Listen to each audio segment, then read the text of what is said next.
Ce lumineux sourire, c'était un mardi. La famille de la petite Aiden nous a autorisé à montrer sa photo et à donner son nom. Elle sera inhumée demain. Ce journal sera largement consacré à ce drame de la maltraitance qui secoue le Fénois et suscite de nombreuses questions.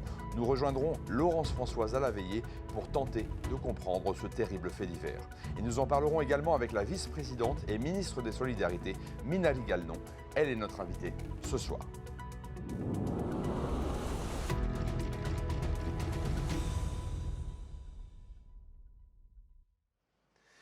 Yorana, le couple qui faisait office de famille d'accueil, a donc été mis en examen ce matin. L'autopsie de la petite Aiden a révélé son quotidien, un quotidien glacial, une réalité glaciale également. Le reportage d'Esther Cuneo et Naya Bennett.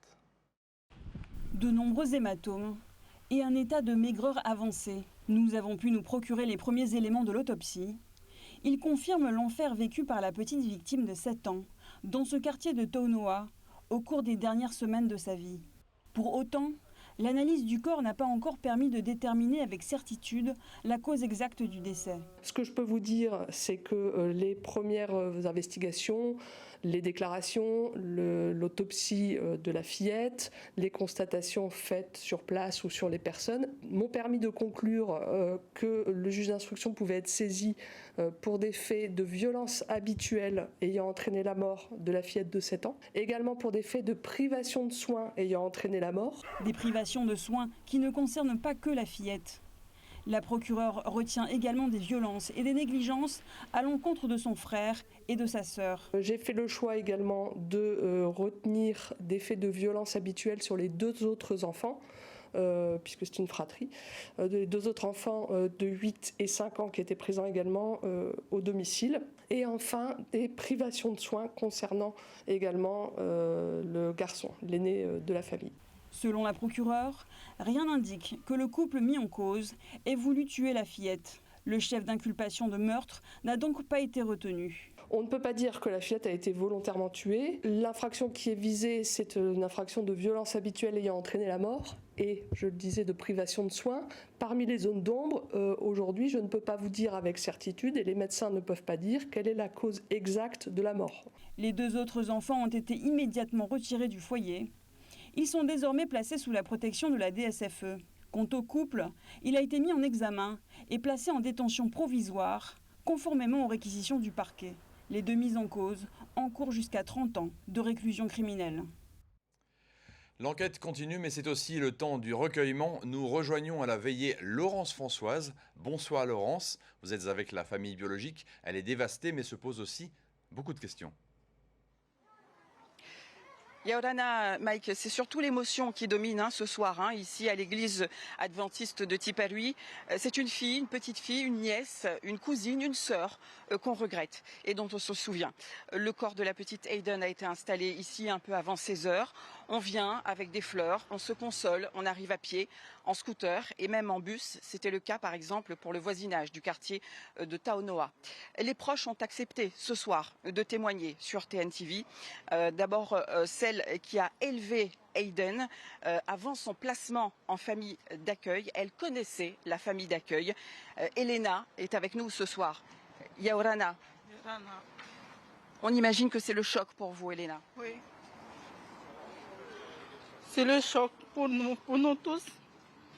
On ne s'attendait pas à ça. Surtout une petite fille placée dans des familles d'accueil.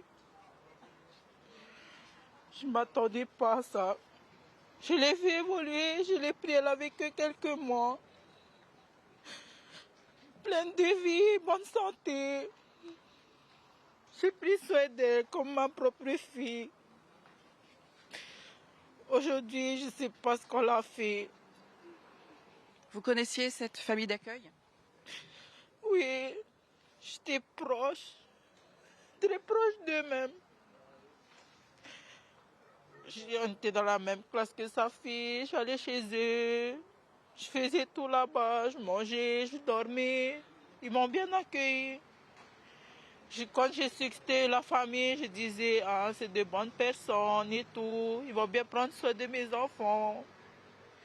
Et là, je sais pas ce qu'ils ont fait, pourquoi. Si vous voulez plus, il fallait ramener. Il fallait signaler que vous voulez plus les enfants. On comprend votre émotion, Elena, ce soir. Vous serrez contre vous le portrait d'Aiden. Quel souvenir avez-vous envie de garder d'elle?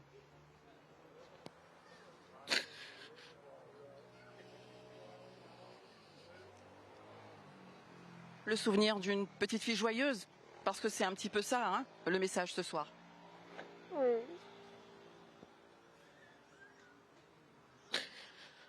Je ne sais pas quoi dire. On comprend votre émotion. Merci, Elena, d'avoir accepté d'être avec nous ce soir. Merci beaucoup. L'oncle d'Aiden a aussi accepté de partager avec nous son émotion ce soir. Tevaitao Yaorana, on veut se souvenir, hein, je le disais, de la petite fille joyeuse, faire passer un message de paix, d'amour, mais bien plus que ça finalement. Et avant tout, je voudrais souhaiter le bonsoir à toute la Polynésie qui nous regarde à travers TNTV. Merci TNTV d'être présent, mais surtout merci TNTV d'être notre porte-parole ce soir. Nous sommes tous attristés par les événements qui s'est passés ces derniers jours, mais plus encore par la manière dont tout s'est terminé. Et surtout que ce soir, il y a énormément encore de questions qui trottent dans nos têtes. La mère, la famille, les amis. Pourquoi? Pourquoi cela n'a pas été signalé? Qui sont les responsables? Où étaient les personnes qui devaient s'occuper de Aiden? Je parle notamment des assistants sociaux. Voilà, il y a énormément de questions qui se posent. Donc, Madame la ministre de la Solidarité, entendez notre appel. Je lis dans les commentaires qu'il est trop tard, que c'est pas la première fois, qu'il y a certainement d'autres cas. Aujourd'hui, nous voulons, la famille, que le départ de Aiden soit un symbole. Et qu'il n'y ait plus d'autres Aiden qui subissent ça. Je ne suis pas en train de jeter la pierre sur toutes les familles d'accueil. Je suis tout à fait conscient qu'il y a des familles d'accueil qui sont de très bonnes familles. J'ai vu le témoignage d'un couple âgé qui était aussi porté volontaire pour être famille d'accueil. Et je leur remercie pour l'amour qu'ils ont donné à tous ces enfants qu'ils ont accueillis dans leur famille. Vous ne voulez pas généraliser, c'est ça? Je ne veux pas du tout généraliser, mais que ce que Aiden a vécu soit la première et la dernière fois pour ces enfants qui sont placés en famille d'accueil. Est-ce qu'il y a eu enquête? Est-ce que tout s'est bien passé? Est-ce que les procédures ont été suivies à la lettre? Est-ce que les visites ont été respectées dans le mois? Est-ce que les signalements ont été entendus? Est-ce que ça a été jusqu'au bout? Il y a énormément de questions que l'on se pose. Et on espère avec la famille que tout cela va être tiré au clair. Nous mettons notre espoir en la justice, les enquêteurs aussi. Et nous espérons que nous puissions avoir des réponses à nos questions et que cela ne reste pas, qu'on appelle, un simple au revoir de Aiden, puis après partir dans les oubliettes. C'est pas ce que l'on veut. Merci Tevaitao pour ce message et ces paroles ce soir. Voilà ce qu'on pouvait dire sur ce deuxième temps de veillée en hommage à la petite Aiden. Cette église qui peut accueillir 150 personnes est désormais remplie d'enfants, de jeunes, d'adultes, de familles, de proches, d'anonymes. Car tout le monde le dit ici ce soir, c'est toute la Polynésie qui est touchée. Merci Laurence. Je vous propose à présent de passer avec notre invité Minari Galnon. Minari Galnon, Madame la vice-présidente, ministre des Solidarités. Vous avez été interpellée directement par la famille. Est-ce que vous avez quelques réponses aux questions qui ont été soulevées? Avant tout, je voulais vous dire devant tout le monde, devant ceux qui nous regardent, que c'est vraiment avec grande tristesse et beaucoup de douleur que je suis devant vous. Pas que moi, mais aussi le gouvernement, puisque j'étais avec le président aujourd'hui et nous nous sommes longuement entretenus sur cette situation dramatique. Et en fait, je veux vous dire qu'en tant que ministre des Solidarités, c'est vraiment la plus grande épreuve qu'on peut subir et qui est très, très douloureuse. Et aussi en tant que maman et grand-mère, je voulais transmettre tout mon respect et mon soutien par rapport à la douleur. C'est vrai que depuis tout à l'heure, je n'ai que des témoignages qui sont dans les émotions et j'approuve tout à fait.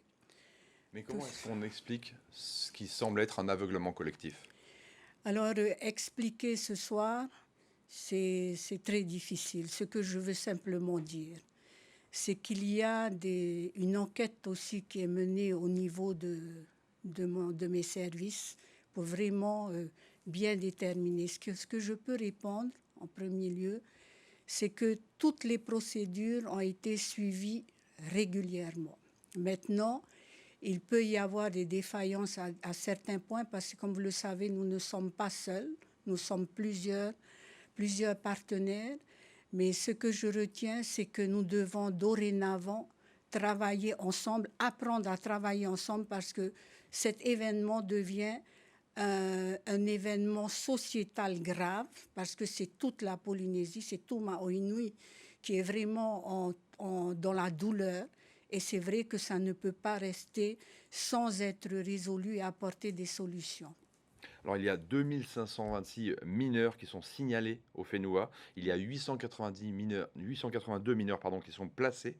Est-ce que les services sociaux sont suffisamment armés, suffisamment nombreux pour faire face à cette violence qui touche les enfants? Non, en l'état, je vous dis que les services sociaux ne sont pas bien armés. Mais ce qu'il faut savoir depuis le début de l'année, puisque j'ai présenté un schéma directeur de l'organisation sociale et médico-sociale et la réorganisation de la DSFE, nous avons commencé ce travail, mais avec cet événement tragique, je sais que je dois venir aider déjà la cellule qui s'occupe de l'enfance en danger, parce que pour moi, c'est primordial ce soir. Par exemple, par de nouveaux postes?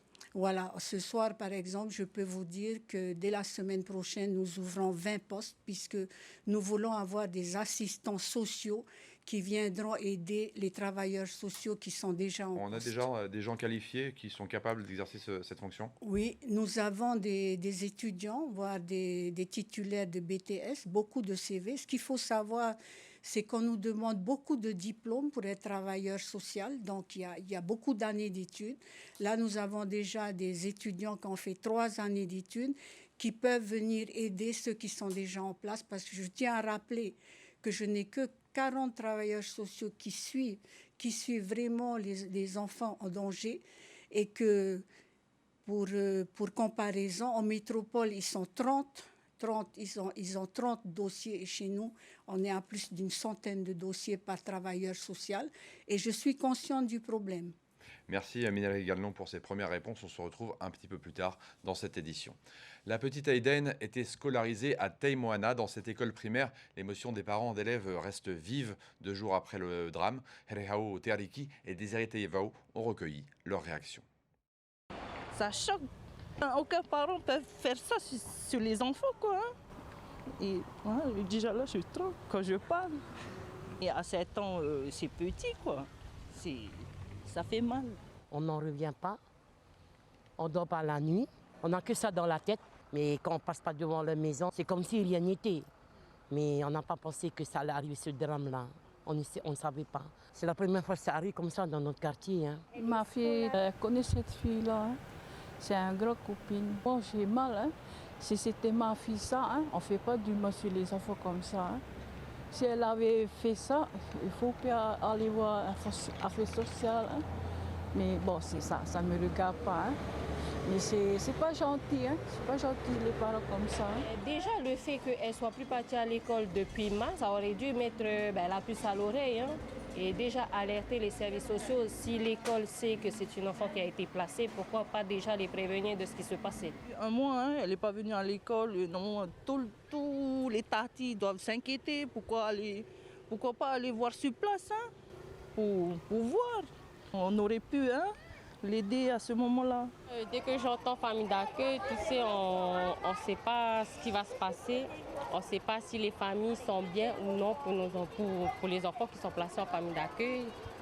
Parce qu'on ne sait jamais comment ils vont réagir, surtout que ce n'est pas leurs propres enfants, du coup ils n'ont pas l'instinct maternel, l'instinct parental par rapport à ces enfants-là. Il faudrait qu'ils approfondissent les enquêtes par rapport aux familles auxquelles ils confient les enfants.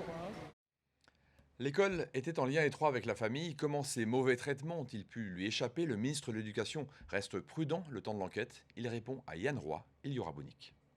C'est une situation qui affecte l'ensemble de la société, et notamment le monde enseignant, aussi bien que les parents d'élèves. Donc c'est dramatique, effectivement. C'est vrai que cette élève était absente.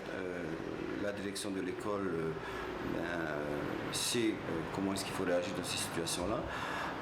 Ils doivent justement consigner les absences de l'élève et faire en sorte de rentrer en contact avec les parents, les familles d'accueil éventuellement. De toute manière, à cet instant, même aujourd'hui même, j'ai demandé à ce qu'on fasse toute la lumière sur cette affaire, de manière à avoir tous les éléments pour pouvoir répondre à toutes les sollicitations possibles. Pour l'instant, l'objectif, c'est de recueillir le maximum d'informations pour, comme je le disais tantôt, faire la lumière sur cette affaire. L'ensemble du personnel de direction, que ce soit du premier degré ou du second degré, sont constamment en alerte par rapport à ce genre de situation. Ils savent exactement quelles sont les procédures qu'il faut adopter dans une situation similaire. Et on n'arrête pas de le répéter.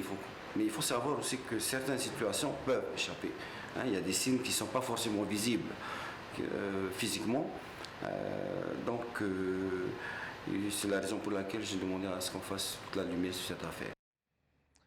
Comme la petite Aiden, ils sont nombreux à être retirés de leur famille biologique sur décision de justice. En Polynésie, ces enfants trouvent refuge dans des familles d'accueil ou des foyers comme Te Aho Nui ou Te Aho Ura à Piré. Ils accueillent des enfants de la naissance à 12 ans et ils sont pleins, le reflet d'un système de protection de l'enfance à bout de souffle. Athéna Milcam, Tauhiti, Tanua Moussan.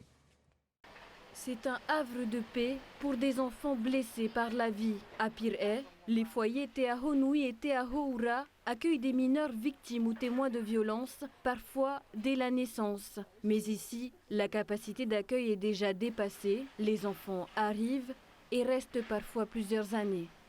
Par exemple, cette année, parmi les enfants que nous accueillons aujourd'hui, sur les 16, il y a au moins 6 enfants qui attendent une famille d'accueil. Par manque de famille d'accueil, nous sommes amenés à les garder pour les faire patienter, parce que ce n'est pas facile non plus pour ces enfants de vivre en institution plusieurs années. Nous avons trouvé un moyen qui aujourd'hui pour nous fonctionne bien, donc c'est le parrainage affectif, c'est-à-dire que nous allons choisir une famille ou une personne qui sera bien sûr évaluée par la psychologue, par nous également, pour pouvoir venir rendre visite à l'enfant une fois par semaine, au moins 1 heure.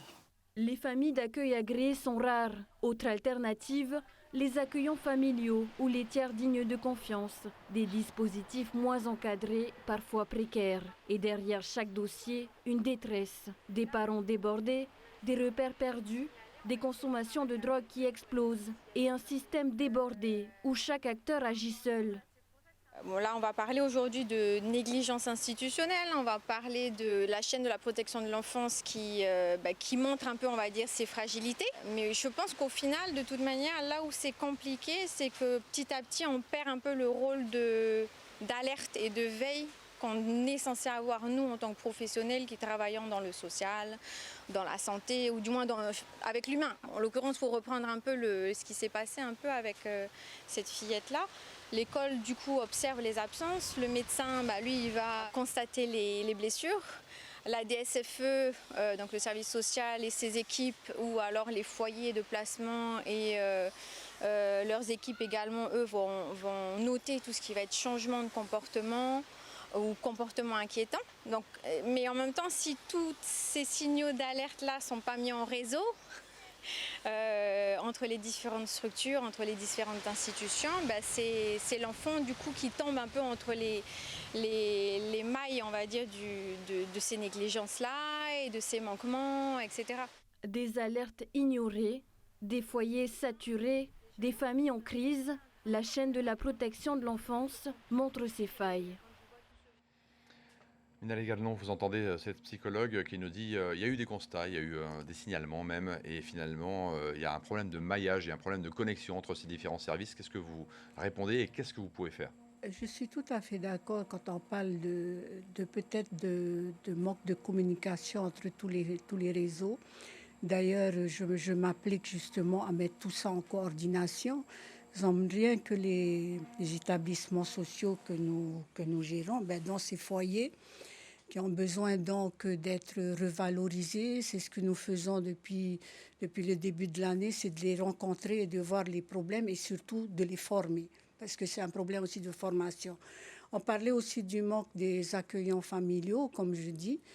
On n'en a que 28. Là, cette année, je vais faire 28 agréés. Je vais faire une formation de 60 accueillants familiaux parce que c'est dans mon programme, ma feuille de route de ministre. Et dans le schéma. Mais même avec ça, ça sera encore très loin des besoins. Voilà, mais ce qu'il faut, parce qu'aujourd'hui, je me dis que c'est un problème macro-systémique de la société. On ne peut pas mettre en cause l'éducation ou le social, parce que je me dis qu'aujourd'hui, c'est un problème qui concerne toute la société. Sachez que depuis que je suis ministre, je travaille aussi avec les confessions religieuses, parce que les confessions religieuses sont aussi un bon soutien pour tout le monde. Donc, pour ce problème, je dis qu'il faut d'abord qu'au niveau de la DSFE, d'ailleurs, je rends hommage à tout le travail à tout ce que font les travailleurs sociaux actuellement. Je sais qu'ils sont en grande souffrance et que nous sommes en train de travailler sur la réorganisation de la DSFE. Mais sur les familles d'accueil, comment est-ce qu'elles sont choisies? Alors, les familles d'accueil, nous avons des critères. Ce qu'il faut savoir, c'est que comme nous avons un manque de familles d'accueil, souvent le premier critère qui est choisi, c'est un lien avec la famille, de manière à ce que l'enfant ne soit pas trop excentré de tous les liens familiaux. Parce qu'il faut savoir que si ces enfants étaient dans une famille d'accueil, c'est qu'ils ont aussi rencontré des problèmes au sein de leur propre famille biologique. Ça, il ne faut pas oublier cela. Maintenant, les familles d'accueil, elles sont choisies selon plusieurs critères, surtout le critère où les familles déjà sont volontaires. Donc, il y a des enquêtes qui se font. Et bien sûr que je vais revoir en fait les critères de choix, parce que ça aussi, je disais à mes services qu'il faut qu'on réétudie, et c'est pour cela qu'on va se mettre en situation de réflexion là tout de suite et qu'on va apporter des solutions. Alors, l'oncle d'Aïden, tout à l'heure, nous disait que normalement, il y a un suivi qui est régulier de la part de la DSFE, des travailleurs sociaux. Comment est-ce qu'on peut expliquer qu'il y a eu des constats qui ont été faits sur cette petite fille, des constats sanitaires, des constats, même une visite à l'hôpital, je crois. Elle a été vue en mauvais santé à l'école, elle a été retirée de l'école, elle n'est pas revenue à l'école pendant plusieurs semaines. Comment est-ce qu'on peut expliquer qu'il n'y ait pas eu de suivi plus important de la DSFE? Alors, il y a eu un suivi, puisqu'en 2024, on avait détecté qu'elle avait des problèmes, qu'elle commençait à maigrir. Alors, il y a eu un constat médical, et ce qu'il faut savoir, c'est qu'elle avait des problèmes gastriques. C'est ce qui m'a été rapporté dans tous les rapports. Maintenant, il faut savoir que toutes les visites obligatoires ont été faites au niveau de mes services. Et je dis que là, il faut être plus rigoureux. Je veux dire, il y a eu une faille quelque part, mais je vais dire que comme nous sommes plusieurs partenaires, c'est pour ça qu'aujourd'hui, nous sommes obligés de travailler ensemble. C'est vraiment un travail communautaire qu'il faut effectuer aujourd'hui. Donc vous garantissez des changements, en tout cas, dans le maillage, dans la communication entre vos services. Merci Minal Gagnon, Madame la vice-présidente, d'être venue sur ce plateau. Le reste de l'actualité est dominé par des affaires de drogue. Plus de 22 kilos d'ice ont été saisis dans un conteneur, selon une information de Polynésie Première, dont nous avons eu confirmation. Une perquisition au domicile d'un commanditaire a permis de trouver plusieurs centaines de milliers de francs en liquide. Cette saisie d'ice est la plus importante jamais réalisée sur les Fénois. La drogue était stockée dans 4 caisses en fond de conteneur, avec plus de 5 kilos par caisse. Ni les douanes ni le parquet n'ont souhaité s'exprimer pour le moment sur cette affaire. La procureure nous a en revanche accordé une interview sur le kilo de cocaïne retrouvé mercredi sur un voilier. Le skipper et 2 autres personnes présentes à bord ont été placées en garde à vue. Le principal mis en cause est un Polynésien. Selon la procureure, il visait donc sans doute le marché local. Écoutez Solène Bellawar au micro d'Esther Cuneo et Naya Bennett. Le skipper de ce voilier et qui reconnaît la possession de cette drogue est un résident de Polynésie française, ce qui est intéressant, on va dire, au plan judiciaire, puisque habituellement, quand nous saisissons de la cocaïne en Polynésie française, c'est généralement à destination d'un autre pays, c'est en transit, ce qui ici pourrait ne pas être le cas.